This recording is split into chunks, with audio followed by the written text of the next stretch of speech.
Joining us now, Florida Congresswoman Cammack from House Energy and former President Trump's Treasury Secretary for Public Affairs, Monica Crowley. Thank you so much for joining us tonight. Congresswoman, what is your reaction to Edwards' report? Oh, man. You know, it's just like the state of confusion that we had a few nights ago.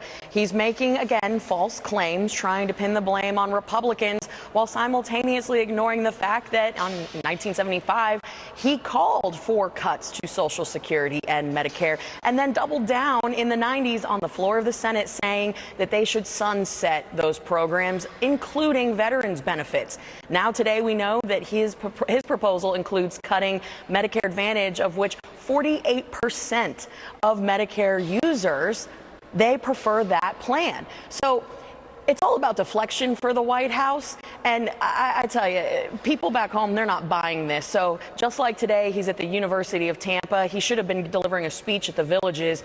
But I tell you, the folks at the Villages, they wouldn't have let him off the hook like the students at the University of Tampa. So what the Congressman was just saying, Monica Crowley, let's listen to, we've got the sound of then Senator Biden saying everything of what the Congressman was just talking about. Watch this. I'm up for re-election this year, and I'm going to remind everybody what I did at home, which is going to cost me politically. When I argued that we should freeze federal spending, I meant Social Security as well. I meant Medicare and Medicaid. I meant veterans benefits. I meant every single solitary thing in the government. And I not only tried it once, I tried it twice, I tried it a third time, and I tried it a fourth time. Somebody has to tell me in here how we're going to do this hard work without dealing with any of those sacred cows. I've introduced on four occasions, entire plans to balance the budget. I tried with Senator Grassley back in the 80s to freeze all government spending, including Social Security, including everything. Paul Ryan was correct. When he did the tax code, what's the first thing he decided we had to go after? Social Security and Medicare. Now, we need to do something about Social Security and Medicare. Monica, that last soundbite was from 2018. What do you think? Yeah, you know what? This is what you get when you have someone who's been in office for a half a century. Those past positions and statements will always come back to haunt you. And look, Joe Biden was part of a different Democratic Party back then. Now it's more of a revolutionary socialist party, and he is where all of the energy and activism are on that radical left. Look, Joe Biden goes where the political winds will blow him. But what we've seen over the last couple of years is that, you know, it's absolutely necessary. His original position was correct. You do need to re-examine these programs and shore them up to make sure that we don't have a total collapse of them. You know, all of these Democrats really embrace these entitlement programs, and they are guaranteed to the American people, but not permanently. And unless and until we have real reform, those programs won't be there for future generations. We've been having this conversation, according to Joe Biden, for decades now. Yeah. And nothing has been done. And if we don't act and act soon to preserve them, they're not going to exist at all. You know, I feel like breaking out the dippity-doo and Noxzema. I mean, that's about as long as we've been having these conversations about reforming these entitlement programs. I mean, but even Bernie Sanders called out Joe Biden on this in 2020. But then the president still continues to rip into Republicans, but shamelessly ignores his own track record here, Congresswoman. Yeah, you know, think about this. I'm 34 years old, and do I really expect that Social Security is going to be there when I am of retirement age?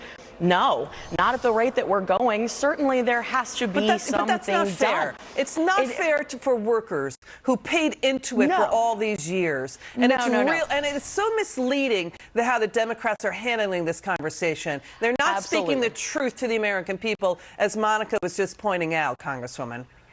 That's true, 100%. And leadership starts with, one, owning the problem, not pointing fingers and deflecting blame. So if there's someone looking for leadership on this issue, you shouldn't be looking to Joe Biden. That much is clear. Okay. But we look at the 71% mandatory spending that our federal budget really is. You know, 71% is mandatory, your Social Security, Medicare. We're not cutting it. But how about we start going after the 20 to 25% waste, fraud, and abuse that was within there so we can sustain those programs? Or how about, you know, we we just blew money out the back door for pandemic relief. Now we've got record, like nearly $200 billion in just jobless benefits alone for pandemic relief that was blown out the back door. And they have the nerve to say we're going to get more tens of thousands more IRS agents to go after taxpayers. They have the nerve to say we're going to raise taxes. And the president has the nerve to try to dismiss his bad polls in a rare sit-down interview with Judy Woodruff. He's been touting polls that go positive on him for his big government spending plans for years. Let's watch this. When you look at the polls, CBS poll, 64% of Americans think the economy is in bad shape. There's an NBC poll, 71% think the country's on the wrong track. Why the disconnect?